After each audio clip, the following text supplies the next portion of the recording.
Um, hey, I'm back. Hello everyone, JesterGio here, and I'm back from the dead. I was originally going to talk about the dentist back when he was released and revealed. However, because of the things happening in life and AI tainting Identity 5 for me, I decided to take a much longer break from Identity 5 than usual. I'm back though, and just in time for the new Survivor showcase of the Mime. While the AI news kinda put me off of Identity 5 for a long while, I ultimately don't want to give up on this game until it gets better. This game means too much for me and has been there for me for all of my tough times, so I want to be here for this game while it's going through this. And as sad as it is to say, if this game ultimately does die because of this horrible situation, then I do want to be there for the game when it does sunset. So, while I am kind of upset about the AI situation, I still want to cover the game and want to be here until the very end. To reiterate my point though, I do not support the use of AI in Identity 5 and strongly recommend those watching to either not play the game or at the very least, do not spend money on Identity 5. Yes, that does mean holding back on a purchase on a skin for a character you really like, as that still supports NetEase financially. Anyways, let's just move on from the AI stuff. Like I said, I'm gonna try my best to put disclaimers on top of all my videos on Identity 5 to talk about my stance on AI, but I just want to clarify that point as well as explain a little bit as to why I was gone for so long. With that out of the way though, let's actually talk about the Mime and her kit now. As usual, we will be covering her item and external traits in order and then go on from there. The Mime appears to be a contained survivor with support tied to her kit as well. Her item is her parasol, and the ability of said parasol will change depending on her mood. She has two moods she can switch between, joy and anxiety. I'll talk a bit about those two moods later, but for now let's dive a bit more into those abilities. When using joy, the Mime will dash forward in the direction you are facing for 10.1 meters. If you don't bump into an obstacle during the run, then a wall will appear in the place where you are running. If you bump into an interactable while using your dash, then nothing will happen and you will just end the ability early. However, if you collide with an obstacle while dashing, your dash will end early and a simulated wall and pallet will appear. These walls will not appear if there is not enough space on the wall to make a pallet, so keep that in mind when making the walls. Additionally, walls will not appear in between pallets and they will not close off certain areas if you try to use them. For example, if you try to dash next to a wall in order to close off that wall, then the wall will intentionally bend to leave an opening to allow anyone to walk through. This is to essentially prevent survivors from making essential god kites in any area, which is acceptable.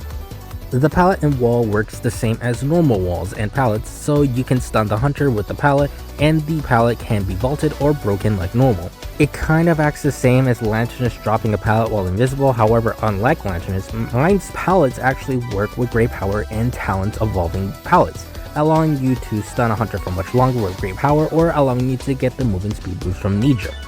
If there are no survivors within 25 meters of a hunter while breaking the pallet, the break speed of the simulated pallet will be 15% slower. The walls will stay up for 10 seconds if there is no pallet on the wall before finally disappearing. Afterwards, both the joy and anxiety meters will be drained and you will need to regenerate them again. More on that later. Onto her other ability now. When in anxiety mode, the Mime will instead throw her umbrella similar to Wu Chang up to 12.7 meters. The parasol will then center itself in an area you sent it towards and create a dark area around itself and a large circle around it. The outer ring of the parasol has a 12.7 meters and when inside the outer ring, the parasol will appear on top of you. The parasol will then create a 4.2 ring around its spawn position and will activate after a 1 second delay. The effect that the parasol does when it's activated changes depending on who is inside the inner ring.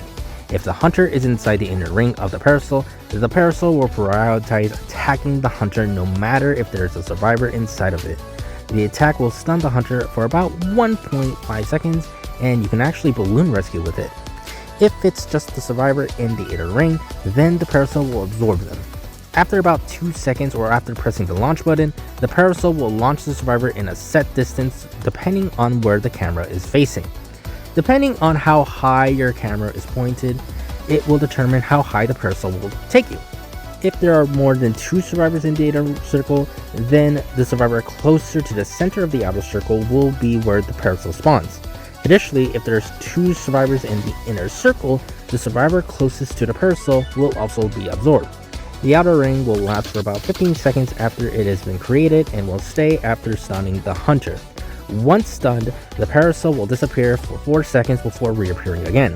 However, it will go away early if the survivor is absorbed by the parasol. The cooldown for both abilities is 5 seconds and you have 3 parasol uses you can use in total. Moving on to her traits now, Sidestep gains her a 3% speed boost when near her simulated walls or inside the parasol's outer radius. That's really all it does, which is great because now we can focus on the more important trait, Pens Up. Pens Up is the trait that focuses solely on her moods and how it works with her item, so let's talk about it. The Mime has a bar in the middle of her screen that can be filled up with both joy and anxiety. In order to use the parasol, you must have both the joy and anxiety meters filled. You will gain joy passively from moving or interacting with obstacles and instantly fill it when stunning the hunter with a pallet. To gain anxiety passively, you must either be decoding a cipher, be within 10.1 meters of the hunter, or when near injured survivors, including yourself. When the hunter injures you, your anxiety meter will fill instantly. Additionally, you will have a button that allows you to choose which mode you want to be in. This allows you to choose what ability you want to use with your item, but the cost is that you must gain 20% more energy for the mood you want to use. This means if you want to use the anxiety mood, you need to gain 60% anxiety points and 40% joy points in order to use the ability. If you want to switch between the different modes once the gauge is filled, the mood you swap to will lose 20% progress, which will need to be earned again. To compensate for this, anytime you swap moods, the mood you swap to will automatically gain 20% progress. While there is no cooldown for swapping moods, the mood gained from swapping moods has a 30-second cooldown. Finally, Deep Bonds is her debuff, giving her a 10% decoding penalty for 20 seconds when someone takes damage. The damage will not stack if another teammate takes damage during it, but the duration of the debuff will reset. That about covers the Mime's kit, and despite her having another debuff that is pointless and will do nothing, I do think the Mime will be an incredibly fun survivor. Now, for the Hunter side, I do think she'll be atrocious to play against, and I'll get into why later down the line. However, strictly looking at her gameplay when as a survivor, I do think her kit will be an absolute blast to play with in kiting situations. It can be using her parasol to fly over terrain and make an insane distance, or it can be used to make your own kiting areas in a pinch. It can be used for your solo kites with no problem, but it can also be extremely helpful for supporting teammates. It just makes the Mime feel very rewarding to play as and makes her very enjoyable for a wider range of players. Moving away from the fun aspect of her gameplay though, and focusing on the balance and strengths, how do I feel about the Mime? Well, I definitely see her being a really strong survivor, that's for sure. How strong? Well, let's break down her kit and see how good she can be. Hello everyone, JesterGio here, coming to talk about some minor changes that they did to the Mime before she releases. Now, I am recording this a week before she is able to be purchased from the shop, and since then they have done a lot of changes to her kit, specifically with anxiety. Now, there's a lot of changes that I really don't care to talk about, so I'm just going to focus on the one big change that they did. That being that now the parasol moves in I don't know how to describe it. It was something about angles and shit. Who cares? All you need to know is the fact that now the Mime can no longer scale to high terrain whenever she uses her parasol. That means she cannot scale to second story areas such as the hospital second story area, or she can't easily get onto the monorails that are on Leo's memory. Granted, she still can fly over some terrain, such as the stairway, like right here, but it only is at certain angles. Not only that, but she can still fly over long distances if she's on a high enough terrain, but the main point is that you cannot scale on top of terrain anymore. On top of that, they also blocked off a lot of areas with these invisible walls, so now the Mime can no longer go through gaps such as the top area of Leo's memory, or she cannot go back onto the small boat if she just gets down from there.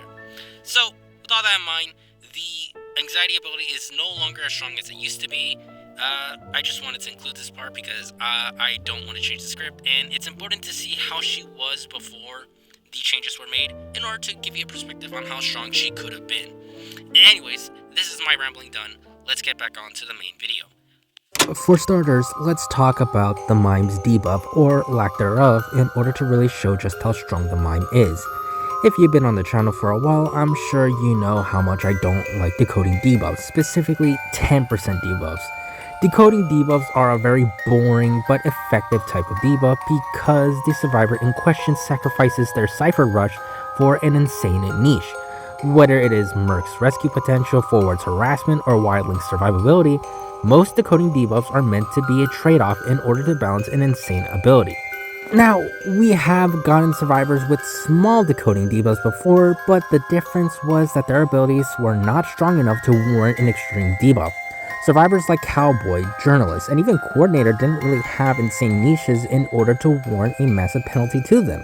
Because of that, a context-sensitive debuff or a 10% permanent debuff makes sense for survivors like these in order to hurt their strengths, but not enough to really cripple them. The problem with these weaker debuffs is when you just slap them on survivors who have extremely versatile or broken abilities. Characters like Gravekeeper, Fire Investigator, and even Lanternist recently all have very tame debuffs placed onto them, but have extremely good kits already baked into them. This causes these survivors to have nothing really holding back their strengths, allowing those survivors to be extremely overtuned or strong on release. 10% isn't that big of a debuff to overcome, as 10 perfect calibrations is more than enough to completely remove the debuff time. Now, with the characters listed above, Joker Studios did do something in order to make those debuffs more impactful. Lantern's ability is halved at the endgame, Florian's airbags can be permanently destroyed by the Hunter, and Gravekeeper's debuff is 15% rather than the usual 10%. This does give a bit more weaknesses to the survivors without just slapping more decoding penalties on them. The Mime, however, not only has a 10% debuff slapped onto her, but it is also a context-sensitive debuff on top of that. This means that, depending on the team, this debuff will always trigger most of the game and will slow down your decoding by a little or do nothing. This debuff does reset with damage, yes, but 10% isn't nearly enough to make something like this scary. On top of that, the duration of the debuff lasts for 20 seconds and can trigger even if you are not on a cipher. This means that the decoding debuff can be triggered while you are finished with a cipher and are running to another one, which wastes a lot of the debuff time, or not even affect you at all depending on how far you run. Now, if this debuff is stacked on top of other decoding debuffs, then I can definitely see how this is a scary debuff to deal with. However, because the debuff only lasts for 20 seconds and doesn't take into account if you're doing anything or not, it really isn't enough for it to be potent or an active threat to the Mime. While it is a cool concept for a debuff, I don't think this debuff is strong enough to balance her overall kit, which I do think has the potential to be insane. We'll start with anxiety first, because I do feel like this part of our kit is straightforward, though it is still absurd. Using the anxiety mood allows you to drop a parasol, which allows you to stun the hunter or gain distance depending on how you use it. The parasol travels in a set distance, so you shouldn't expect to travel halfway across the map from an elevated surface when using this ability. Despite that, this ability is insane because of the amount of versatility this thing has. For example, when using the max height, you actually travel pretty high up when using this ability. In fact, it is just about high enough to climb onto a lot of high elevation areas such as the hospital's second story or the ship's ramp on Lakeside. This makes it impossible to chase survivors in certain areas, as the parasol can place them onto impossible to reach areas. The lower angle version is also good to use as well, as it allows survivors to use her item while inside of buildings and over small terrain and through windows. It can honestly make chasing these survivors impossible if she goes to one of her cheese spots, but this ability can also be good without cheese. Despite the distance being set, you can still fly over a lot of the terrain when using anxiety, which is really good for transitioning to new areas.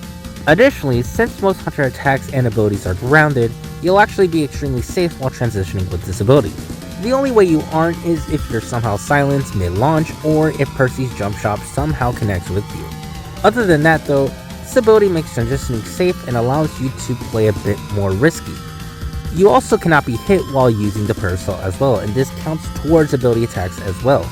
This means while inside of your umbrella, you are safe from damage for a maximum of 2 seconds before you fly off. You don't even need to worry about the hunter trying to time their attacks to the launch as well, since you also have control over when you launch yourself. On top of that, while the parasol will only travel a set distance, I can predict you can still pull some really nasty shortcuts and routes similar to Toy Merchant, Aeroplanist, and Patient. Now, if it stopped there, then I'd say this ability is really good transitioning ability on par with something like Patient or Toy Merchant. However, there is also the stun aspect of the parasol, which can also help while kiting against the hunter. I will say, in terms of stuns in the game, this one isn't particularly reliable if you try to stun the hunter in the open. The range is only 4.2 meters, so you'll never really land it because the parasol will always spawn on top of the survivor. The timer also makes it to where hunters can just stay back for a second until it explodes and then continue their pursuit.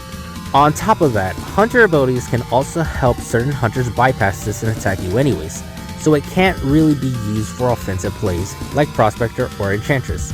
In terms of defensive plays, however, I can definitely see this ability being annoying. While 4.2 meters isn't enough to deter the hunter in an open area, it can't be avoided when in a tight space, such as in a kiting area. In fact, it is just enough distance to cover a pallet, window, doorway, or corridor you'll need to run towards.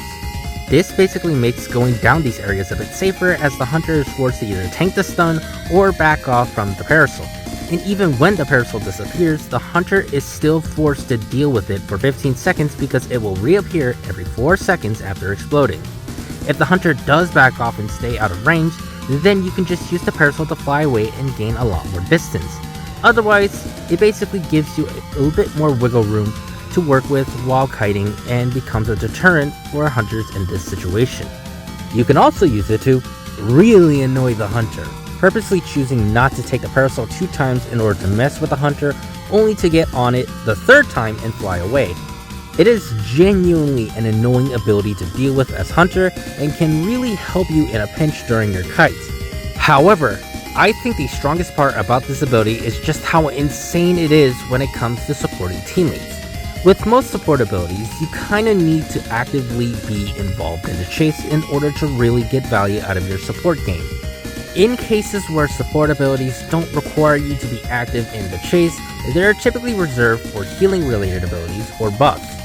The more insane support abilities such as stuns, mobility, and everything else kinda requires you to be active in the chase and interact with it to be helpful. With the Mime, however, you don't even need to interact with the chase at all to support your teammates. All you need to do is drop your parasol down where the survivor is kiting and then leave to do your own thing. While you go off and do whatever you want, the parasol will be there to harass for the teammate or help them transition away from dangerous areas. In fact, they can even use the parasol to go towards those incredibly broken areas or routes I mentioned before, forcing the hunter to lose their chase. I heavily underestimated how broken this ability was when I saw it on the trailers. I thought it wouldn't be able to scale second story buildings or provide too much coverage for you or teammates. However, after testing it, I can safely say that this ability is incredibly busted and should probably get nerfed before coming to the live game. I'm sure Joker Studio will nerf this accordingly to make it more fair, but as it stands now, yeah, this ability is fucked. Another ability that is also fucked is the Joy mood, though that is more for an entirely different reason. Now, obviously, Joy is also good because of the fact that it is a pretty long dash that helps you transition. Is it better than Anxiety? Obviously not, but the Joy dash does activate immediately and can allow you to dodge a lot of hunter abilities or hits. It can also allow you to put a lot of distance between you and the hunter, which can be extremely good. However, this isn't the reason why this ability is so fucked. Like I said, Anxiety is a lot better of an ability when it comes to mobility and can shut down most hunter abilities in the game.